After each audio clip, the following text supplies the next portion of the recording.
পৃথিবীতে দেখবেন যেগুলো করতে কষ্ট হয়, যা যা করতে আপনার কষ্ট হয়, দেখবেন ওইগুলো ভালো। যা যা করতে আপনার কষ্ট হয় না, দেখবেন খারাপ। রাইট। সকালবেলা উঠে মর্নিং ওয়াক করা ভালো, আপনার কষ্ট হবে। প্রাতিষ্ঠানিক এডুকেশন নেওয়া কষ্ট, ডেলি যাও, উঠে বইপত্র পড়াশোনা করে যাও, কষ্ট হবে। বড়দের রেসপেক্ট করা দেখবেন কষ্ট হবে। দেখবেন খুব কষ্ট করা, ছোটা, শরীরটাকে ভালো রাখা আপনার কষ্ট হবে। তেতো জিনিস খাওয়া ভালো, দেখবেন কষ্ট হবে।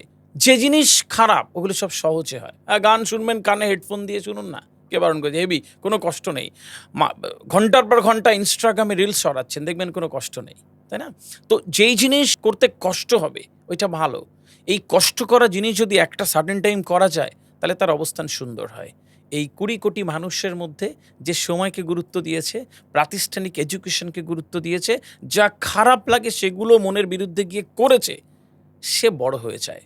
আর যে করে না সেই অবস্থানে থাকে আর বলে বৈষম্য আসে ওপর থেকে। মিথ্যে কথা।